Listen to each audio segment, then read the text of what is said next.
Hello everyone, this is the 9th lecture on organic chemistry. और आज के इस वीडियो में हम डिस्कस करने जा रहे हैं एक बहुत ही इंपॉर्टेंट टॉपिक क्वांटिटेटिव एनालिसिस के बारे में। तो पिछले लेक्चर में हमने डिस्कस किया था क्वालिटेटिव एनालिसिस, और मैंने आपको बताया था कि क्वालिटेटिव एनालिसिस में हम एलिमेंट्स को डिटेक्ट करते हैं कि कौन सा एलिमेंट किसी कंपाउंड में प्रेजेंट है या फिर नहीं है।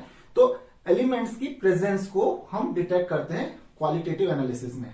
क्वांटिटेटिव एनालिसिस जो है वो उससे एक स्टेप आगे है, यानी कि यहां पे हम केवल प्रेजेंस को नहीं डिटेक्ट करते हैं, यहां पे हम किसी भी एलिमेंट का कंपोजिशन पता करते हैं कि जो एलिमेंट इस पर्टिकुलर सब्सटेंस में, किसी गिवन सब्सटेंस में है, वो कितना है, उसकी पर्टिकुलर क्वांटिटी को भी डिटरमाइन कर लेते हैं कि हाँ, इस पर्टिकुलर एलिमेंट में या इस पर्टिकुलर कंपाउंड में 30% या 40% कार्बन है, इतना परसेंट हाइड्रोजन है, और कौन कौन से एलिमेंट कितने कितने हैं। तो केवल यही नहीं डिटेक्ट करते हैं कि कौन सा एलिमेंट इसमें प्रेजेंट है, बल्कि साथ में ये भी हमको पता करना होता है कि जो एलिमेंट इसमें प्रेजेंट है उसका परसेंटेज इसमें कितना है। तो उसी को हम कहते हैं क्वांटिटेटिव एनालिसिस। नाम से ही पता चल रहा है क्वांटिटेटिव एनालिसिस, क्वांटिटी भी पता करनी होती है। तो चलिए स्टार्ट करते हैं quantitative analysis with estimation of carbon and hydrogen. अब कार्बन और हाइड्रोजन को मैं एक साथ क्यों पढ़ रहा हूं, क्योंकि जो कार्बन एंड हाइड्रोजन है इसका एस्टिमेशन एक ही मेथड से होता है, और उस मेथड का नाम है लाइबिक्स मेथड। ध्यान रखिए, इस मेथड को हम कहते हैं लाइबिक्स मेथड। लाइबिक्स मेथड हम यूज करते हैं किसके लिए? Estimation of hydrogen and carbon, carbon और हाइड्रोजन के एस्टिमेशन के लिए। अब किस फैक्ट पे बेस्ड है? ये सिंपली इस फैक्ट पे बेस्ड है कि किसी ऑर्गेनिक कंपाउंड में जो कार्बन और हाइड्रोजन होता है, अगर आप उस कंपाउंड को हीट करते हो विद ऑक्सीजन, करेक्ट, तो वो कन्वर्ट हो जाता है, कार्बन कन्वर्ट हो जाता है कार्बन डाइऑक्साइड में, कार्बन ऑक्सीडाइज होकर कार्बन डाइऑक्साइड फॉर्म कर लेता है, और हाइड्रोजन ऑक्सीडाइज होकर वाटर फॉर्म कर लेता है। तो इसी प्रिंसिपल पे लिबिक्स मेथड बेस्ड है। तो मान लेते हैं उस पर्टिकुलर कंपाउंड में, जो ऑर्गेनिक कंपाउंड है, उसका जनरल फॉर्मूला, यानी कि एक्स उसमें कार्बन है, वाई हाइड्रोजन है, वो कितना भी हो सकता है, जस्ट फॉर एन आइडिया। और अगर आप उसको वाटर के साथ, ऑक्सीजन के साथ रिएक्ट करोगे तो क्या फॉर्म करेगा? कार्बन फॉर्म कर लेगा CO2, और ऑक्सीजन फॉर्म कर लेगा H2O। तो कितना CO2 फॉर्म करेगा? XCO2। और H2O कितना फॉर्म करेगा? H2O फॉर्म करेगा, ये फॉर्म करेगा Y/2H2O। तो यहां पे आप देख सकते हो Y/2 oxygen plus 2x oxygen, half, तो हो जाएगा X plus Y/4O2। Just balance करने के लिए लिखा है, बहुत इंपॉर्टेंस इस चीज की है नहीं। तो इस तरीके से ये रिएक्शन बन जाती है। तो प्रिंसिपल क्या कहता है कि जो कार्बन होता है वो कार्बन डाइऑक्साइड में कन्वर्ट हो जाता है, और हाइड्रोजन जो होता है वो वाटर में कन्वर्ट हो जाता है। इसके लिए हम एक अरेंजमेंट करते हैं। तो इस अरेंजमेंट को आप देख सकते हो। इस अरेंजमेंट में क्या होता है? इस अरेंजमेंट में होता है, सबसे पहले हमारे पास एक सप्लाई होती है प्योर और ड्राई ऑक्सीजन की। प्योर ऑक्सीजन होनी चाहिए क्योंकि ऑक्सीजन की रिक्वायरमेंट होती है। और ये जो आपका ऑर्गेनिक कंपाउंड होता है, एक ट्यूब में हम लोग रखते हैं, करेक्ट। तो इसको हम रखते हैं ऑर्गेनिक कंपाउंड को प्लैटिनम बोट में। प्लैटिनम बोट आप देख सकते हो, इस प्लैटिनम बोट में हम इस ऑर्गेनिक कंपाउंड को रख देते हैं, और यहां से आप उसको हीट करते हो, करेक्ट।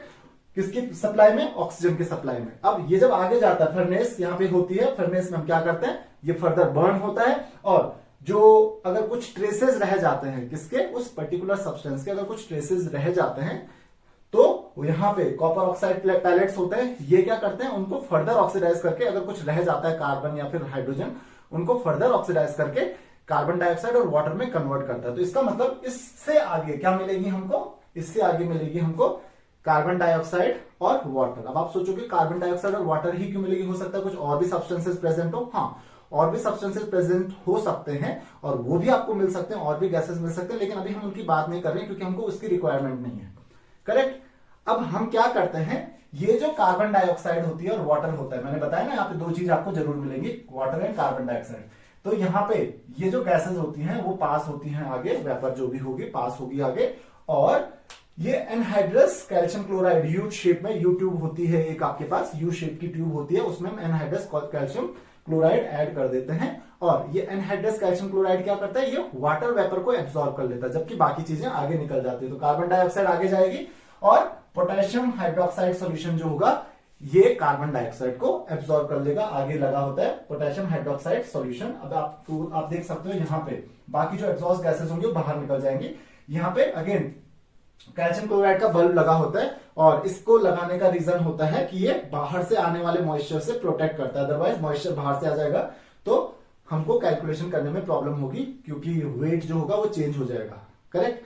तो अब हम क्या करते हैं, क्योंकि हमको पता चल गया है कि जो कार्बन है, देखिए बेसिक प्रिंसिपल क्या है कि जो उस पर्टिकुलर ऑर्गेनिक कंपाउंड में जो कार्बन था वो कार्बन डाइऑक्साइड में कन्वर्ट हो गया और जो हाइड्रोजन था वो वाटर में कन्वर्ट हो गया है। तो हाइड्रोजन और कार्बन डाइऑक्साइड मींस हाइड्रोजन और कार्बन की कैलकुलेशन करने के लिए कि कितनी क्वांटिटी होगी, उसके लिए हम कार्बन डाइऑक्साइड और वाटर की कैलकुलेशन कर लेंगे कि कितना वाटर होगा, तो वहां से आपको कार्बन और हाइड्रोजन की क्वांटिटी मिल जाएगी। तो यही काम हम करते हैं। लेकिन पता कैसे चलेगा कि कार्बन डाइऑक्साइड कितना है और वाटर कितना है, तो उसके लिए क्या करेंगे, ये जो एनहाइड्रस कैल्शियम क्लोराइड की जो ट्यूब होती है, ये यू ट्यूब जो होती है, इसको हम वेट मेजर करते हैं। करेक्ट, वेट मेजर करके यहां पे लगा दिया और उसके बाद ये पूरा प्रोसेस जब कंप्लीट हो जाता है उसके बाद हम फिर से इसका वेट मेजर करते हैं, क्योंकि इसने वाटर वेपर एब्जॉर्ब किया है तो इसकी वजह से इसका वेट बढ़ जाएगा।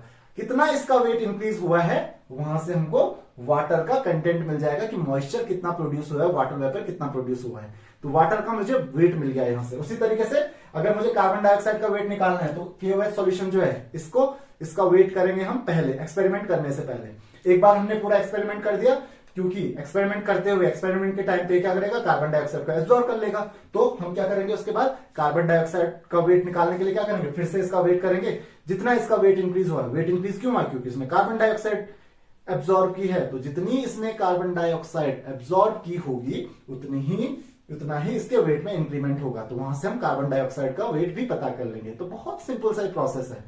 तो अब हमको क्या पता करना है, हमको पता करना है कि हाइड्रोजन का परसेंटेज कैसे निकालेंगे और कार्बन डाइऑक्साइड का परसेंटेज कैसे निकालेंगे। तो बहुत सिंपल है, यूनिटरी मेथड आपको यूज करना है। तो आप कह सकते हो कि percentage of carbon is equal to क्या होगा, that is mass of carbon in the compound, mass of carbon in compound, correct, divided by mass of compound into 100।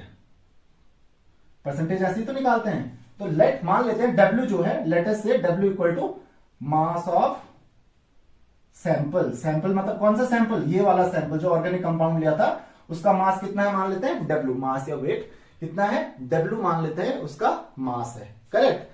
अब मान लेते हैं लेट अस से W1 इक्वल टू क्या है, mass of carbon dioxide. क्योंकि मास ऑफ कार्बन डाइऑक्साइड तो मैं पता कर सकता हूं, इस KOH सॉल्यूशन के मास में जितना इंक्रीमेंट हुआ है वो मान लेते हैं W1 है, वो तो आप कैलकुलेट कर लोगे। उसी तरीके से आप W2 क्या है, मास ऑफ H2O, वाटर जो फॉर्म हुआ है उसका मास कितना है, W2 है। वो कैसे पता करेंगे, इसके मास को देखेंगे कि इसके वेट में कितना इंक्रीमेंट हुआ है। जितना इसका मास इंक्रीज हुआ होगा उतना ही वाटर का मास होगा। तो ये तीनों चीजें हमको पता चल जाती हैं। ये तो हमको पहले से ही पता होगा, सैंपल तो हम अपनी तरफ से लेते हैं, अपनी मर्जी से लेते हैं। तो 10 ग्राम 20 ग्राम जितना भी लिया आपने, ये ले लिया। उसके बाद कार्बन डाइऑक्साइड का मास, इसका मास चेक करोगे कि इसका मास कितना बढ़ा, उससे कार्बन डाइऑक्साइड का मास चलेगा। उसी तरीके से W2 यानी कि वाटर का मास कैसे पता चलेगा, इसके मास को देखो कि कितना बढ़ा है, उससे वाटर का मास पता चल जाएगा। करेक्ट। अब ये तीन चीजें मुझे पता चल गई। मुझे क्या पता करना है, कार्बन का परसेंटेज, और अगर मैं बात करूं परसेंटेज ऑफ हाइड्रोजन की तो वो कितना हो जाएगा, that is mass of hydrogen divided by mass of compound into 100। Correct.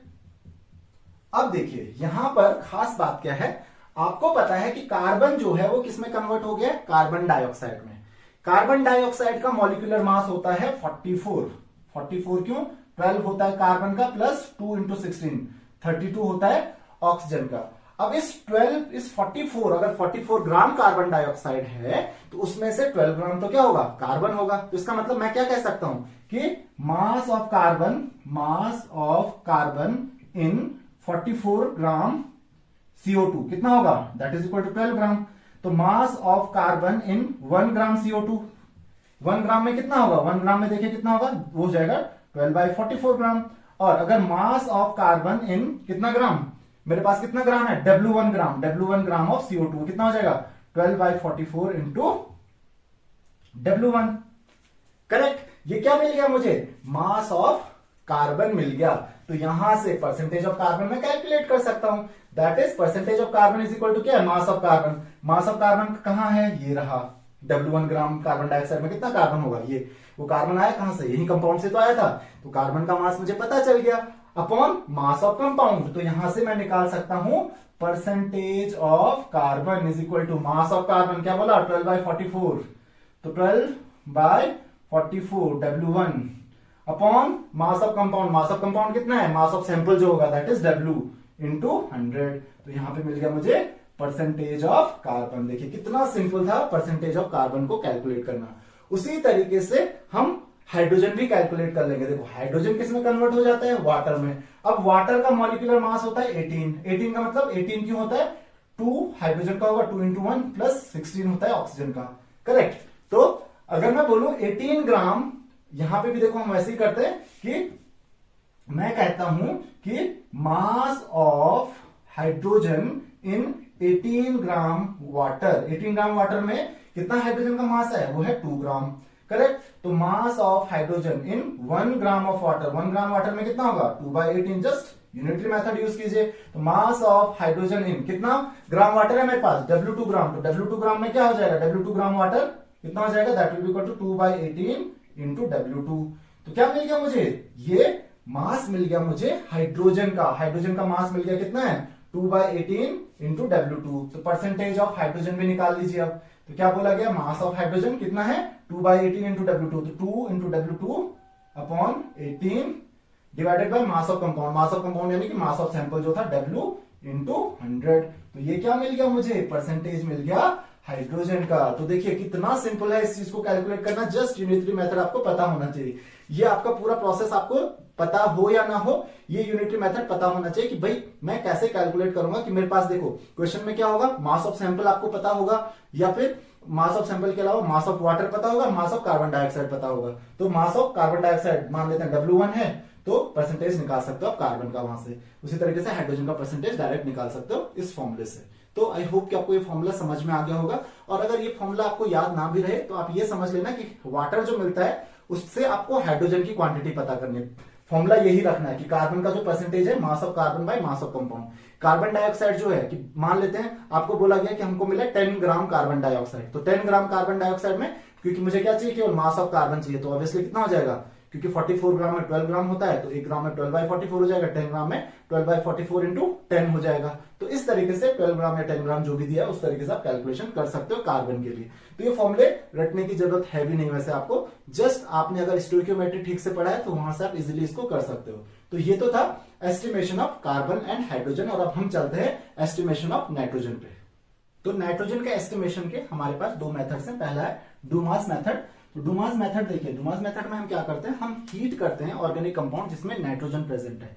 तो आपको पता है नाइट्रोजन अगर प्रेजेंट है, मान लेते हैं CX प्लस हमारे पास CX या HYNZ है, तो ये क्या कहता है, अगर हम हीट करते हैं उसको तो ये क्या बना देता है, ये CO2 बना देता है प्लस H2O बना देता है, और नाइट्रोजन जो है वो N2 में कन्वर्ट हो जाता है। तो क्या बना देगा, ये बना देगा XCO2 Y/2 H2O and Z/2 N2, correct. और हो सकता है कुछ नाइट्रोजन जो होती है ना, नाइट्रोजन जो होती है वो कुछ नाइट्रोजन के ऑक्साइड्स फॉर्म कर लेती है। तो नाइट्रोजन के ऑक्साइड्स फॉर्म करती है, तो उसके लिए हम क्या करते हैं, उसके लिए हम यूज करते हैं कॉपर गेज। कॉपर गेज से क्या होता है कि कॉपर गेज से जो नाइट्रोजन ऑक्साइड होते हैं, नाइट्रोजन के ऑक्साइड्स होते हैं जैसे NO2 प्लस Cu, तो ये क्या फॉर्म कर लेगा, ये फॉर्म कर लेगा N2 प्लस CuO, करेक्ट। तो उससे क्या होगा, उससे आप इसको बैलेंस कर सकते हो आप 2NO2, तो यहां पे हो जाएगा 4CuO। इस तरीके से आप बैलेंस कर सकते हो। तो नाइट्रोजन अगर कुछ ऑक्साइड्स भी होते हैं नाइट्रोजन के, तो ओवरऑल वो किस में कन्वर्ट हो जाते हैं, नाइट्रोजन में। तो इस तरीके का आपके पास एक अरेंजमेंट होता है। यहाँ पे आप देख सकते हो कॉपर गेज है और यहाँ पे ऑर्गेनिक कंपाउंड है और क्यूप्रिक ऑक्साइड है। तो हीट करने से क्या होता है, हीट करने से ये नाइट्रोजन फॉर्म करेगा अलॉन्ग विथ और भी गैसेस फॉर्म होगी, जैसे carbon dioxide, water vapour form होगी। फर्दर रिड्यूस्ड कॉपर गेज होती है, ताकि कुछ नाइट्रोजन के अगर ऑक्साइड्स रह गए तो हमको क्या मिल जाता है, इससे नाइट्रोजन मिल जाती है। अब क्या होता है, इसको हम पास करते हैं एक, इसको हम कहते हैं नाइट्रोमीटर, जिसमें आपका एक बैरोमीटर लगा होता है, और इसमें हम ऊपर जो होती है, इसके ऊपर क्या कलेक्ट होती है, नाइट्रोजन गैस कलेक्ट होती है, बंद होता है ऊपर से, करेक्ट। इसके ऊपर यहाँ पे जो कलेक्ट होगी, कौन सी गैस कलेक्ट होगी, यहाँ पे नाइट्रोजन गैस कलेक्ट होती है। ध्यान रखिए, नाइट्रोजन गैस कलेक्ट होती है। बाकी की जो चीजें होती हैं, यानी कि बाकी के गैसेस जैसे कार्बन डाइऑक्साइड, वाटर वेपर, यहाँ पे लगा होता है मर्क्यूरी सील, ओके। तो ये केवल सॉल्यूशन इसको एब्सॉर्ब कर लेता है बाकी की चीजों को, और ऊपर केवल नाइट्रोजन गैस पास होती है। अब इससे हमको एस्टिमेशन नाइट्रोजन का कैसे मिलता है, तो नाइट्रोजन जितने भी थे ऑर्गेनिक कंपाउंड में, किसमें कन्वर्ट होगी, नाइट्रोजन में, और वो नाइट्रोजन कहां कलेक्ट हो गई, यहां। अब मुझे उस नाइट्रोजन की क्वांटिटी पता करनी है कि कितनी है, ये आप समझ गए होंगे। हमको अभी पता क्या है, हमको यहाँ पे, क्योंकि हमने यहाँ पे बैरोमीटर लगाया है, तो बैरोमीटर से हमको क्या पता चल जाता है, प्रेशर पता चल जाता है उस नाइट्रोजन गैस का। तो मान लेते हैं W जो है, W इक्वल टू क्या है, मास ऑफ सैंपल, या फिर आप कह सकते हो मास ऑफ ऑर्गेनिक कंपाउंड जो आपने यहां पे रखा हुआ है। सैंपल उसी ऑर्गेनिक कंपाउंड का है, उसका मास है W। अब हमको और क्या चीज पता है, हमको प्रेशर पता है, मान लेते हैं प्रेशर है, मान लेते हैं P क्या है, that is pressure of nitrogen gas. जो नाइट्रोजन गैस यहां हमने कलेक्ट की वो प्रेशर है। और मान लेते हैं स्मॉल p या P डैश, मान लेते हैं P dash is equal two aqueous tension. Aqueous tension क्यों, क्योंकि आपको पता है कि केवल यहाँ पे ड्राई नाइट्रोजन नहीं होगी, हो सकता है उसके साथ कुछ वाटर वेपर भी, और वो वाटर वेपर भी क्या करेगी, यहाँ पे प्रेशर एक्सर्ट करेगी, तो उस वाटर वेपर का प्रेशर हो गया। तो इसका मतलब अगर मैं बोलूं प्रेशर ऑफ ड्राई नाइट्रोजन, वो कितना हो जाएगा, उसको हम P किससे डिनोट करते हैं, P1 से डिनोट कर लेते हैं। P1 इज इक्वल टू क्या हो जाएगा, that is pressure of nitrogen minus aqueous tension. Aqueous tension को आपको क्या करना पड़ेगा, माइनस करना पड़ेगा, तो ये तो पता चल जाएगा। और T मान लेते हैं इस समय क्या है, T क्या है, यहाँ पे टेम्परेचर है T। अब हमको पता करना है क्वांटिटी नाइट्रोजन की। तो अब हम क्या करेंगे, इसके लिए आपको पता है कि जो प्रेशर है और V, वॉल्यूम भी पता चल जाएगा यहां से। तो V मान लेते हैं क्या है, वॉल्यूम है नाइट्रोजन का, वॉल्यूम ऑफ N2।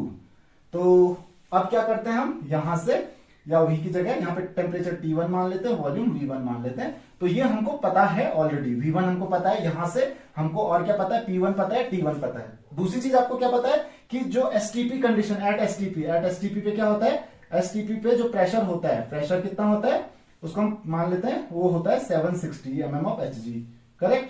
जो वॉल्यूम होता है गैस का, तो वॉल्यूम वो पता करना है कि कितना होता है, और टेम्परेचर तो आपको पता है, that is equal to 273 kelvin.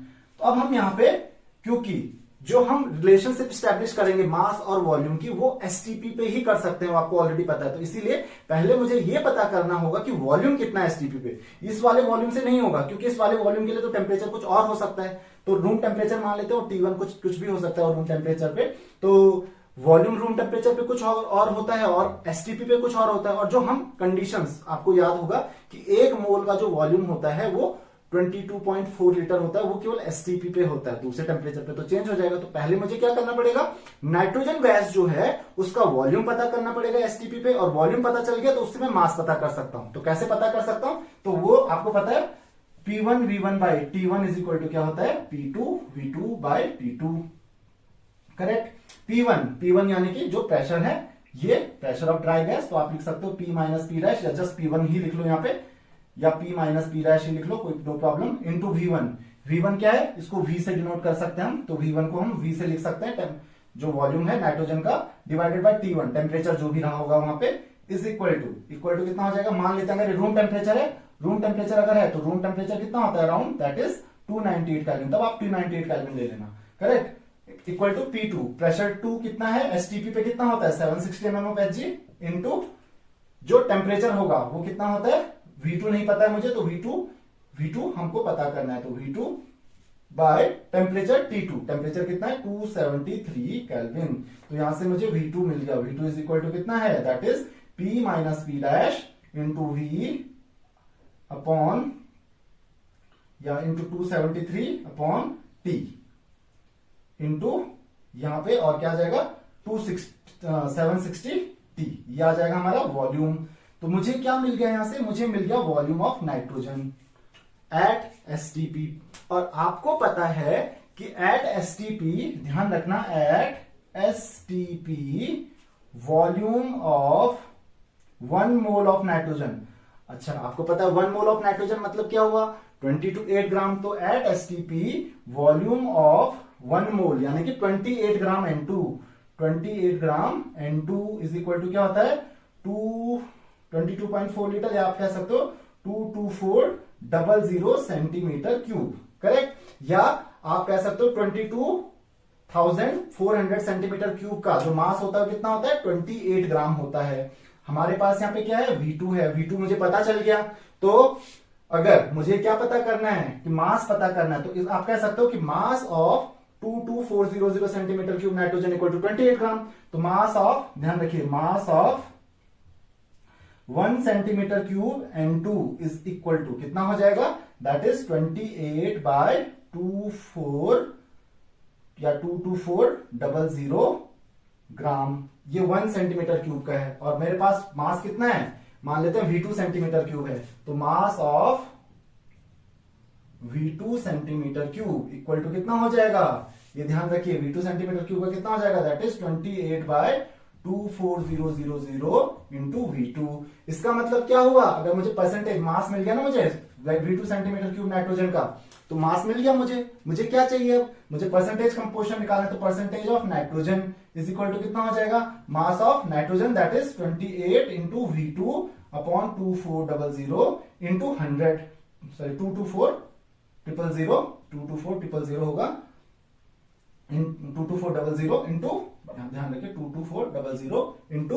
100 into क्या हो जाएगा, सॉरी अपॉन क्या होता है, mass of sample. Mass of sample कितना है, W, वो हमको ऑलरेडी पता है, तो ये आपका सॉल्यूशन हो जाएगा। जस्ट आपको V2 निकालना है, और V2 कैसे निकालोगे आप, P1 V1 by T1 equal to P2 V2 by T2 वाले फॉर्मूले से। तो पहले वॉल्यूम निकालिए, वॉल्यूम को यहां पे पुट कीजिए, अच्छा इंटू 100 भी आएगा यहाँ पे, इंटू 100 कर लीजिएगा, तो ये आपको मिल जाएगा नाइट्रोजन का परसेंटेज बाय डूमा मेथड। तो डूमास मेथड से हमको नाइट्रोजन का परसेंटेज कंपोजिशन भी मिल गया। अब हम जेल्डाल मेथड पे चलते हैं, दूसरा मेथड जो आपके पास है नाइट्रोजन का कंपोजिशन कैलकुलेट करने का। जेल्डाल मेथड में हम करते क्या है कि जो आपके पास ऑर्गेनिक कंपाउंड होता है कंटेनिंग नाइट्रोजन, तो जेल्डाल मेथड में ध्यान रखिए ऑर्गेनिक कंपाउंड जिसमें नाइट्रोजन होता है उसको हम कंसंट्रेटेड सल्फ्यूरिक एसिड के साथ ट्रीट करते हैं। इस प्रोसेस को हम कहते हैं जेल्डालाइजेशन। ओके, तो उसके बाद हम क्या करते हैं, उसको फर्दर जो आपको प्रोडक्ट मिलता है उसको NaOH के साथ ट्रीट किया जाता है, उसको हीट किया जाता है NaOH के साथ, और यहां से ये फॉर्म करेगा, जो नाइट्रोजन उसमें प्रेजेंट होगा वो अमोनिया फॉर्म करेगा, और उस अमोनिया को हम न्यूट्रलाइज कर देते हैं with the help of sulphuric acid. Correct, तो इतना आपको समझ में आ गया होगा। तो नाइट्रोजन कहां गया, नाइट्रोजन न्यूट्रलाइज हो गया विद सल्फ्यूरिक एसिड। अब नाइट्रोजन कितना नाइट्रोजन रहा होगा, वो सल्फ्यूरिक एसिड की कितनी क्वांटिटी यूज हुई उस पर डिपेंड करेगा। तो ये चीज तो आपको समझ में आ गई होगी। अब मान लेते हैं लेट अस से कंसंट्रेशन जो है H2SO4 का, लेट अस से लेट जो नॉर्मेलिटी ऑफ H2SO4, मान लेते हैं H2SO4, ये नॉर्मेलिटी कितनी थी, नॉर्मेलिटी थी H2SO4 की, वो थी N1। Okay, and volume of H2SO4, जो हमने वॉल्यूम लिया था H2SO4 का, वो मान लेते हैं V1 था।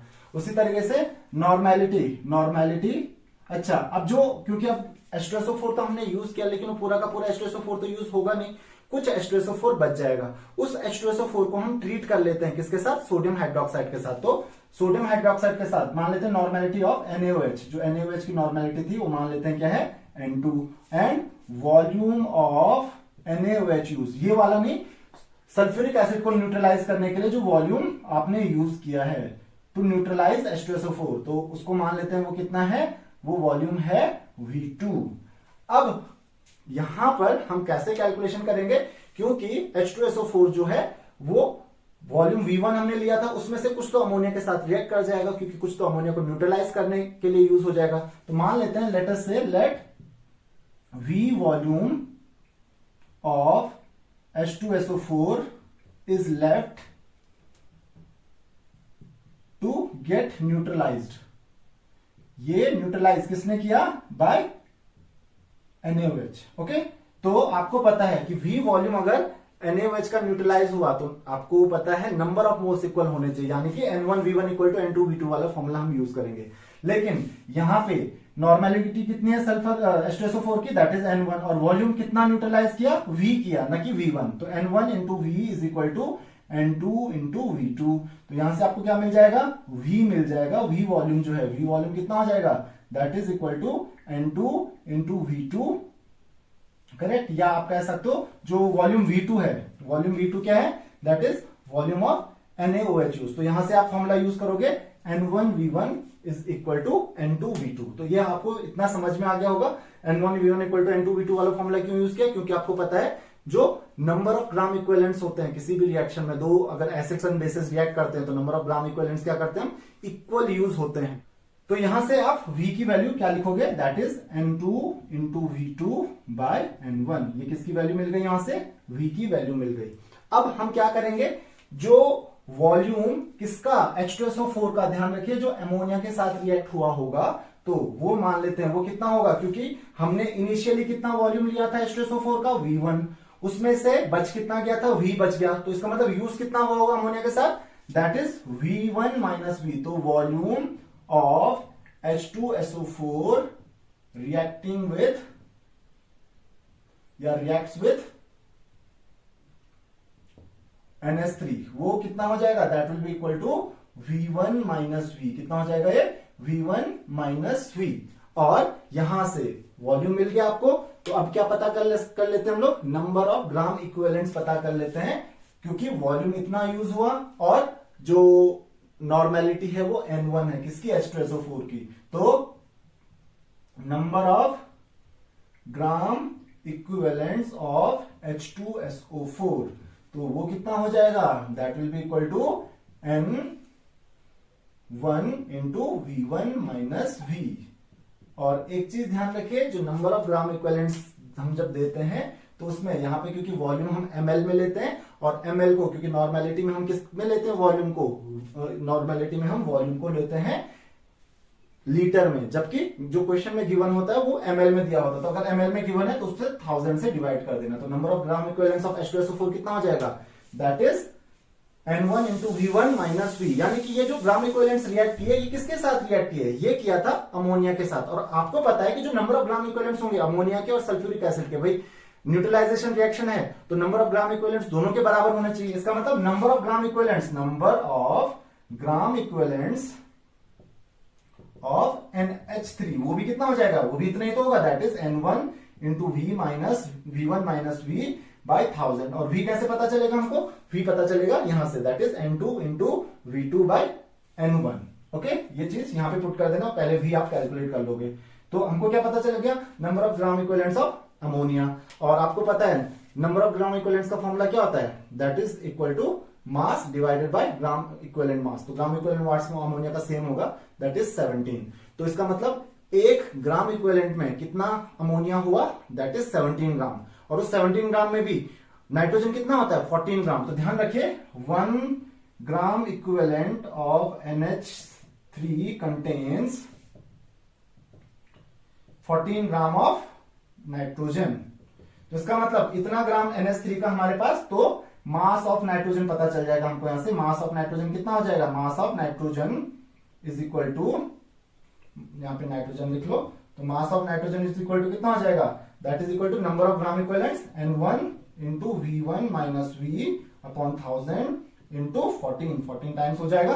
तो ये मास मिल गया मुझे नाइट्रोजन का। और अब क्या करना है, परसेंटेज ऑफ नाइट्रोजन। तो परसेंटेज ऑफ नाइट्रोजन तो आपको पता ही है कैसे निकालना है, mass of nitrogen that is N1 into V1 minus V into 14 divided by 1000 into divided by क्या होता है, mass of nitrogen upon mass of sample. तो mass of sample let us से मास ऑफ सैंपल क्या मान लेते हैं, equal to W। तो W मान लेते हैं, तो अपॉन W कर देंगे इंटू 100। तो ये आपका फॉर्मूला हो जाएगा बाय जेल्डाल मेथड। तो आपको कुछ नहीं याद रखना है, हाइड्रोजन का जो सल्फ्यूरिक एसिड है उसकी नॉर्मेलिटी करेक्ट, जो आप एल्कली यूज करोगे उसकी नॉर्मेलिटी पता होनी चाहिए, उसका वॉल्यूम पता होना चाहिए, और हाइड्रोजन का सल्फ्यूरिक एसिड का कितना वॉल्यूम आपने यूज किया वो पता होना चाहिए। तो उससे क्या करेंगे, V पता करेंगे पहले कि पहले कितना वॉल्यूम यूज आपने लास्ट में किया किसके साथ, NaOH के साथ, और वहां से V1 माइनस V कैलकुलेट कर लेंगे और जस्ट आप परसेंटेज ऑफ नाइट्रोजन इस फॉर्मूले से कैलकुलेट कर लेंगे। तो आई होप कि आपको ये चीज समझ में आ गई होगी।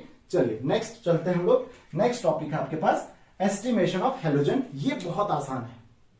तो हेलोजन के लिए हम क्या करते हैं, हम जो मेथड यूज करते हैं वो है केरियस मेथड। तो बहुत ही आसान है। इसके लिए हम क्या करते हैं, जो ऑर्गेनिक कंपाउंड होगा उसमें अगर हेलोजन है प्रेजेंट तो उसको हम हीट करते हैं सिल्वर नाइट्रेट के साथ। किसके साथ, सिल्वर नाइट्रेट के साथ। तो अगर सिल्वर नाइट्रेट होगा यानी कि AgNO3 होगा तो क्या फॉर्म कर लेगा, वो फॉर्म कर लेगा silver halide, correct, in the presence of HNO3। उसको हीट करते हैं हम लोग तो ये फॉर्म कर लेगा सिल्वर हैलाइड। और सिल्वर हैलाइड एक प्रेसिपिटेट बनाता है। इस प्रेसिपिटेट को हम वॉश करते हैं, इसको हम ड्राई करते हैं, और उसके बाद इस सिल्वर हैलाइड का हम मास कैलकुलेट कर लेते हैं। और वो जो हेलोजन था ना ऑर्गेनिक कंपाउंड में, कहां से आया, ऑर्गेनिक कंपाउंड से आया होगा हेलोजन, वो पूरा का पूरा हेलोजन किस में कन्वर्ट हो गया, सिल्वर हैलाइड में। तो सिल्वर हैलाइड का मास कैलकुलेट कर लेंगे तो वहां से मुझे हेलोजन का मास पता चल जाएगा। और अगर मुझे हेलोजन का मास पता चल गया और सैंपल का मास तो मुझे ऑलरेडी पता होगा, तो वहां से मैं इजीली कैलकुलेट कर सकता हूं। तो देखिए कैसे, लेट W इक्वल टू क्या है, मास ऑफ सैंपल, सैंपल का मास या mass of organic compound, correct. और जो आपके पास W1 है, W1 equal to mass of AgX यानी कि सिल्वर हैलाइड, करेक्ट। तो यहां पे अगर, क्योंकि सिल्वर हैलाइड X क्या होता है, X आपके पास क्लोरीन, फ्लोरीन या ब्रोमीन में से कुछ भी हो सकता है, नॉट फ्लोरीन, क्लोरीन, ब्रोमीन या आयोडीन में से कुछ भी हो सकता है। तो क्लोरीन का आपको आप atomic mass, chlorine, bromine, iodine तीनों के अलग अलग होंगे, तो वो आपको क्वेश्चन में दिए होंगे। अब देखिए हमको पता है कि जो मॉलिक्यूलर मास जो होगा, मॉलिक्यूलर मास ऑफ AgX वो कितना हो जाएगा, that will be equal to, silver का होता है 108 प्लस हेलोजन का X का जो है वो मान लेते हैं हम, उसको X ही लिखते हैं, X क्या मान लेते हैं, X is atomic mass of halogen, atomic mass of halogen. तो कितना हो जाएगा 108 plus x. Molecular mass silver halide का क्या हो जाएगा 108 प्लस एक्स। अब जैसे क्लोरीन के लिए इसकी वैल्यू क्या हो जाएगी 35.5, क्योंकि क्लोरीन के लिए, क्लोरीन का एटॉमिक मास क्या होता है 35.5, ब्रोमीन के लिए 80, उसी तरीके से आयोडीन के लिए, तीनों के लिए अलग अलग हो जाएंगे 127। तो तीनों के लिए अलग अलग वैल्यूज इसकी हो जाएंगी, वो आपको क्वेश्चन में दी होगी, आपको याद करने की वैसे जरूरत है नहीं। अब क्या करेंगे हम, हमको पता करना है percentage composition, percentage of silver या percentage of halogen is equal to क्या हो जाएगा, mass of halogen, mass of X divided by mass of sample, mass of sample या मास ऑफ कंपाउंड कह सकते हो, इनटू 100।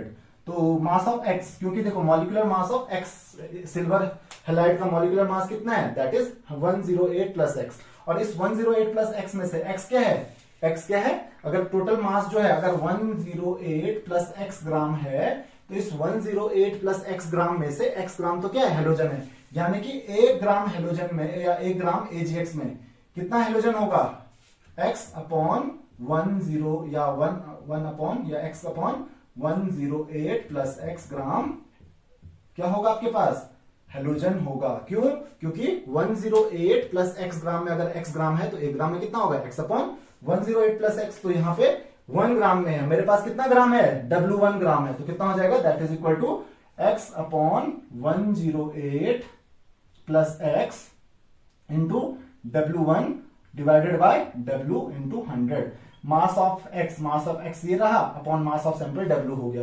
तो यहां से आपने कैलकुलेट कर लिया क्या, दैट इज कैरियस मेथड से परसेंटेज कंपोजिशन ऑफ हेलोजन। तो ये बहुत आसान है, आपके पास सबसे आसान यही है हेलोजन का परसेंटेज कंपोजिशन कैलकुलेट करना। जस्ट सिल्वर हैलाइड का मास देखो, उसमें को आप क्या कर लोगे, एक्स मान लेते हैं अगर हेलोजन का एटॉमिक मास है, क्वेश्चन में दिया होगा, जस्ट फॉर्मूला आपको ये छोटा सा फॉर्मूला अप्लाई करना है। तो आई होप कि आपको ये चीज समझ में आ गई होगी कि हम कैसे इसको कैलकुलेट करते हैं। नेक्स्ट टॉपिक है हमारे पास एस्टिमेशन ऑफ सल्फर। तो ये भी काफी आसान है, चलिए देखते हैं इसमें क्या होता है। तो सल्फर का जो हम एस्टिमेशन करते हैं उसके लिए भी हम केरियस मेथड ही यूज करते हैं। तो इसमें हम क्या करते हैं, जो सल्फर है, सल्फर को हम ऑक्सीडाइज कर देते हैं to H2SO4 with the help of fuming HNO3 के साथ उसको ट्रीट करके, आपको पता है इसको ऑक्सीडाइज करके H2SO4 फॉर्म कर लेता है।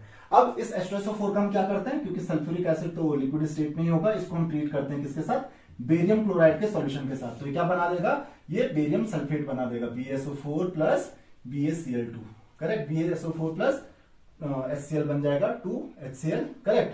तो ये बेरियम सल्फेट जो है, बेरियम सल्फेट क्या बना देगा, एक व्हाइट कलर का प्रेसिपिटेट बना देता है। इस प्रेसिपिटेट को आप फिल्टर करते हो, फिर इसको वॉश करते हो, फिर इसको ड्राई करते हो और उसका वेट मेजर करते हो। तो मान लेते हैं कि जो W था, W इक्वल टू क्या है हमारे पास, W क्या है, मास ऑफ ऑर्गेनिक कंपाउंड। किसका मास है मेरे पास, W, mass of organic compound. ये भी केरियस मेथड ही है।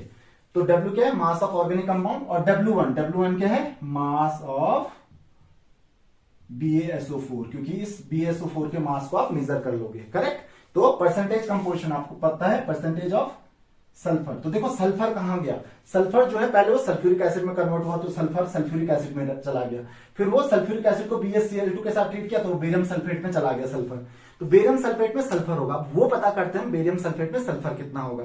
तो बेरियम सल्फेट का मॉलिक्यूलर मास देखिए, तो बेरियम का जो एटॉमिक मास होता है 137 प्लस सल्फर का होता है 32 प्लस ऑक्सीजन, तो 16 into 4 दैट इज 64। तो ये हो गया 64 plus 32 96 plus 137 that is equal to 233 atomic mass unit, ये हो गया, करेक्ट। तो अगर मैं बोलूं 233 ग्राम है, तो 233 ग्राम में से 32 ग्राम क्या होगा, सल्फर ही होगा। तो अगर 1 ग्राम BaSO4 है, देखो 233 ग्राम बेरियम सल्फेट में 32 ग्राम तो सल्फर का ही है, तो 1 ग्राम बेरियम सल्फेट में कितना होगा, फिर अगर 233 में 32 है तो 1 ग्राम में कितना आ जाएगा, दैट इज 32 अपॉन 233 ग्राम। हमारे पास बेरियम सल्फेट है कितना, W1 ग्राम।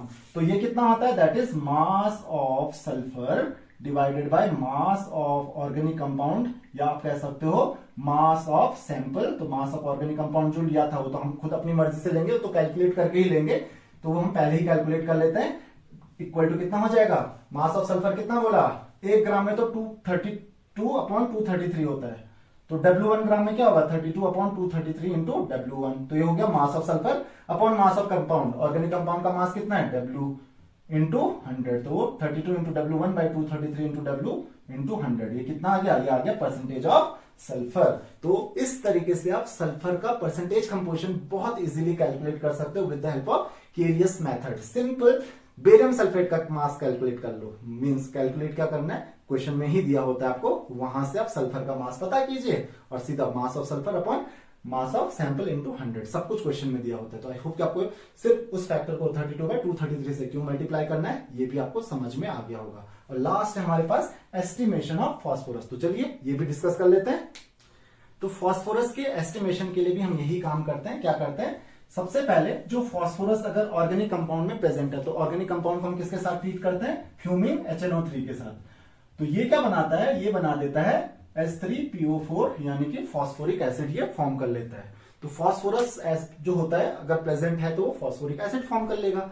अब क्या करते हैं, इसको हम ट्रीट करते हैं, जो फास्फोरिक एसिड होता है ना H3PO4, इसको हम ट्रीट करते हैं मैग्नीशियम मिक्सचर के साथ। किसके साथ, मैग्नीशियम मिक्सचर के साथ। अभी मैग्नीशियम मिक्सचर क्या होता है, कुछ नहीं होता है, ये दो सब्सटेंसेस का मिक्सचर होता है, MgCl2 और अमोनियम क्लोराइड, मैग्नीशियम क्लोराइड और अमोनियम क्लोराइड, थोड़ा बहुत इसमें अमोनिया भी होता है, तो इसको हम कहते हैं मैग्नीशियम मिक्सचर। तो मैग्नीशियम मिक्सचर इससे क्या बना देता है, ये बना देता है MgNH4PO4, यानी कि मैग्नीशियम अमोनियम फॉस्फेट। अब ये मैग्नीशियम अमोनियम फॉस्फेट जो बनता है इसको हम करते हैं हीट, तो NH4PO4 इसको किया जाता है हीट। इस मैग्नीशियम अमोनियम फॉस्फेट को हम क्या करते हैं, हीट करते हैं, और ये बना देता है, यहां से क्या बना देता है, Mg2, ध्यान रखिए Mg2P2O7 प्लस ये बनाता है साथ में अमोनिया प्लस वाटर। अब बाकी चीजों से मुझे कोई लेना देना नहीं है, तो ये बना देता है अमोनिया और वाटर साथ में बना देगा, और इसको हम कहते हैं मैग्नीशियम पायरोफॉस्फेट। क्या बना देगा, मैग्नीशियम पायरोफॉस्फेट। अब इस मैग्नीशियम, क्या नाम है इसका, मैग्नीशियम, ध्यान रखिए इसका नाम है मैग्नीशियम पायरोफॉस्फेट। तो ये मैग्नीशियम पायरोफॉस्फेट जो है इसका मास हम कैलकुलेट कर लेते हैं, क्योंकि जब बाकी सब कुछ तो हीट होके वेपराइज हो जाता है, केवल इसी का रेसिड्यू बचता है हमारे पास। तो हुआ क्या, जो फास्फोरस प्रेजेंट रहा होगा ना कंपाउंड में, पहले तो H3PO4 में कन्वर्ट हुआ, फिर मैग्नीशियम मिक्सचर के साथ वही फास्फोरस ये मैग्नीशियम अमोनियम फॉस्फेट बनाता है। देन जब इसको हीट करते हैं तो ये मैग्नीशियम पायरोफॉस्फेट बना देता है। तो फास्फोरस यहां है, तो यहां है, तो इस मैग्नीशियम पायरोफॉस्फेट का मास हम कैलकुलेट कर लेते हैं। तो मान लेते हैं लेट मास ऑफ सैंपल, जो मास ऑफ सैंपल या आप कह सकते हो मास ऑफ ऑर्गेनिक कंपाउंड था, मास ऑफ ऑर्गेनिक कंपाउंड कितना मान लेते हैं हम, W, जो हर क्वेश्चन में मान ही रहे। और वो कैसे माना, वो तो हमने शुरू में कैलकुलेट, जब हमने इसको हीट किया, जो प्रोसेस के थ्रू गया, तभी हमने कैलकुलेट कर लिया था, तो इसका मास मान लेते हैं W है। और मास ऑफ क्या है, ये मैग्नीशियम पायरोफॉस्फेट, मैग्नीशियम पायरोफॉस्फेट का जो मास है वो मान लेते हैं, और जो लास्ट में हमने कैलकुलेट किया वो मान लेते हैं, वो है W1, करेक्ट। तो अब एक काम करते हैं, मैग्नीशियम पायरोफॉस्फेट का, क्योंकि मास हमको पता चल गया W1 है, तो ये पता करते हैं कि उसमें फास्फोरस होता कितना है। तो उसके लिए क्या निकालना पड़ेगा, मॉलिक्यूलर मास। तो आपको पता है मैग्नीशियम का होता है 24, तो 2 इंटू 24 प्लस 2 इंटू फास्फोरस का होता है 31 प्लस 7 इंटू 16। तो आप इसको कैलकुलेट कर लीजिए, तो ये होता है 2 into 24 that is 48 plus 31 into 2 62 plus 48 that is 110 plus 16 into 7, तो that is 112 plus 110 that is 222। तो कितना आ रहा है 222। तो मान लेते हैं 222 ग्राम अगर हमारे पास है, तो उसमें से फास्फोरस कौन है, फास्फोरस ये रहा 32 इंटू 2, 31 इंटू 2 दैट इज 62 ग्राम। तो 62 ग्राम मेरे पास क्या है, फास्फोरस है, कितने में, 220 ग्राम ऑफ सैंपल में, या 220 ग्राम ऑफ सैंपल नहीं, 220 ग्राम ऑफ मैग्नीशियम पायरोफॉस्फेट में। तो इसका मतलब 1 ग्राम मैग्नीशियम पायरोफॉस्फेट में Mg2P2O7 में कितना फास्फोरस होगा, वो होगा 62/220। 222 ग्राम, जस्ट यूनिटरी मेथड है।